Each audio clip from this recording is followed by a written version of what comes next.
ಮುಹೂರ್ತ ಶುಭ ಗಳಿಗೆ ಬಂದಿದೆ. ನಮ್ಮ ಮುನ್ನುಡಿಯಂತೆ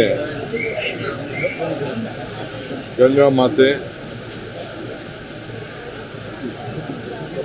ಕಾವೇರಿ ಸಂತುಷ್ಟವಾಗಿ ಕಬಿನಿ ಭರ್ತಿ ಆಗ್ತಾ ಇದೆ ಅಂತ ಹೇಳಿ ನನಗೆ ನಮ್ಮೆಲ್ಲ ಅಧಿಕಾರಿಗಳು ತಿಳಿಸಿದ್ದಾರೆ. ಪ್ರಕೃತಿ ಯಾವತ್ತೂ ಕೂಡ ಯಾರ ಸೊತ್ತಲ್ಲ. ಪ್ರಕೃತಿ ನಿಯಮದಂತೆ ನಾವೆಲ್ಲ ಬದುಕ್ತಾ ಇದ್ದೇವೆ. ತಮಿಳುನಾಡಿಗೆ ಏನು 177 TMC ಬಿಡಬೇಕು ಅಂತ ಹೇಳಿ ನಮಗೆ ಆದೇಶ ಇದೆ. ಅದಕ್ಕೆ ಸುಪ್ರೀಂ ಕೋರ್ಟ್ ಕೂಡ ಒತ್ತನ್ನು ಕೊಟ್ಟಿದ್ದಾರೆ. ಆ ನ್ಯಾಯಾಲಯದ ತೀರ್ಪೇನು ನಮಗೆ ಬಂದಿದೆ ಸುಪ್ರೀಂ ಕೋರ್ಟಲ್ಲಿ, 2 ರಾಜ್ಯಕ್ಕೂ ಅದೊಂದು ವರ. 2 ರಾಜ್ಯಕ್ಕೆ ಕಾಪಾಡಂತ ಒಂದು ತೀರ್ಪನ್ನು ಕೊಟ್ಟಿದ್ದಾರೆ. ನಿನ್ನೆ ಟೈಮ್ಸ್ ಆಫ್ ಇಂಡಿಯಾನಲ್ಲಿ ಬ್ಯಾಲೆನ್ಸಿಂಗ್ ರಿಸರ್ವೇರ್ ಇಂದ ಏನು ಅನುಕೂಲ ಆಗ್ತಾ ಇದೆ ಅಂತೇಳಿ, ಮತ್ತು ನೀವು ಯಾರೋ ನಿಮ್ಮ ಮೈಸೂರು ರಿಪೋರ್ಟರ್ ಕೂಡ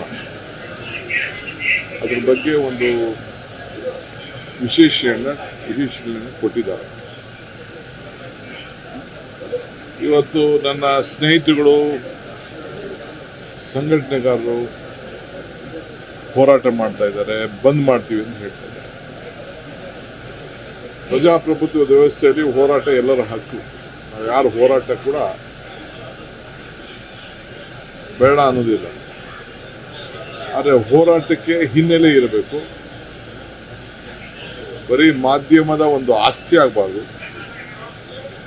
ಸಾರ್ವಜನಿಕ ಬದುಕಿನಲ್ಲಿ ನಾವು ಗಮನ ಇಟ್ಕೊಳ್ಬೇಕು.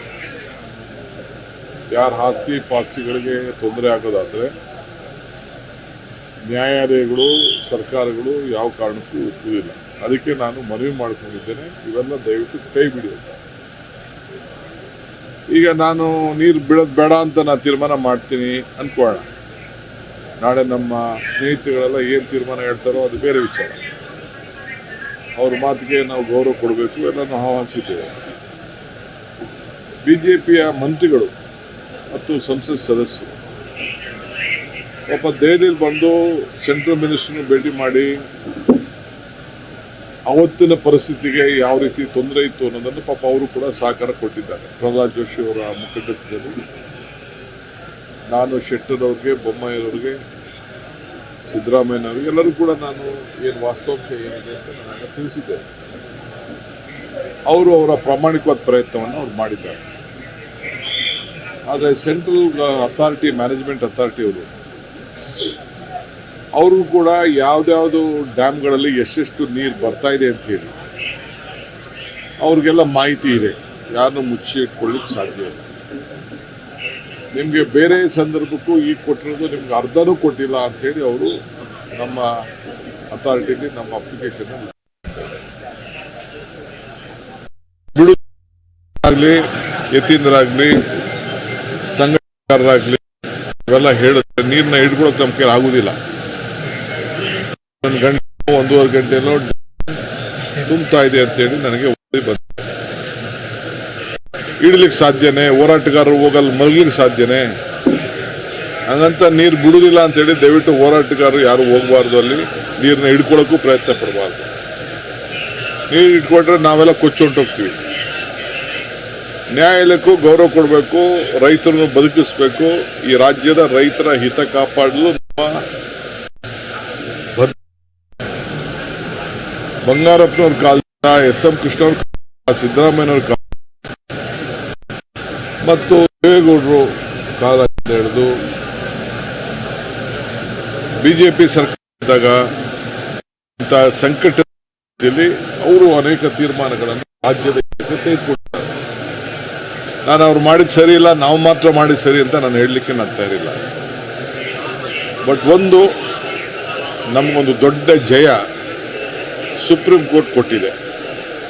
ಆ ಸುಪ್ರೀಂ ಕೋರ್ಟ್ ಕೊಟ್ಟಂತ ಜಯದ ಹಿನ್ನೆಲೆಯಲ್ಲಿ ಮತ್ತು ಕೇಂದ್ರ ಸರ್ಕಾರ ಪಾರ್ಲಿಮೆಂಟ್ ಅಲ್ಲಿ ಉತ್ತರ ಕೊಡುವಂತ ಸಂದರ್ಭದಲ್ಲಿ ಕರ್ನಾಟಕಕ್ಕೆ ಮೇಕೆದಾಟು ಅನಿವಾರ್ಯತೆ ಏನಿದೆ, ಕಾನೂನು ಚೌಕಟ್ಟು ಏನಿದೆ, ಅವರ ಡ್ಯಾಮನ್ನು ಅವರ ಜಾಗದಲ್ಲಿ ಕಟ್ಕೊಳ್ಳಿಕ್ಕೆ ಕಾನೂನಲ್ಲಿ ಏನು ರೂಪ ಕೊಂಡಿದೆ ಅನ್ನೋದನ್ನು ಕೂಡ ಭಾಳ ಚೆನ್ನಾಗಿ ಉತ್ತರವನ್ನು ಕೊಟ್ಟಿದ್ದಾರೆ.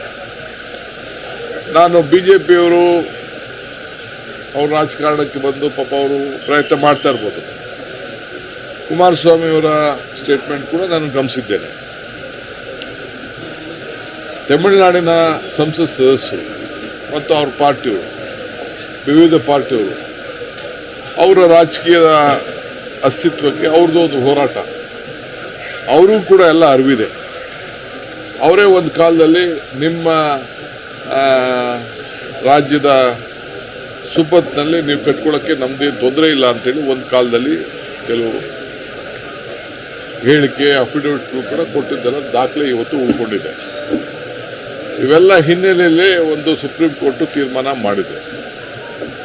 ಅದರಿಂದ ನಾನು ಎಲ್ಲ ಹೋರಾಟಗಾರರಿಗೂ ನಮ್ರತೆಯಿಂದ ಸರ್ಕಾರದ ಪರವಾಗಿ ಮನವಿ ಮಾಡ್ಕೊಳ್ತಾ ಇದ್ದೇನೆ.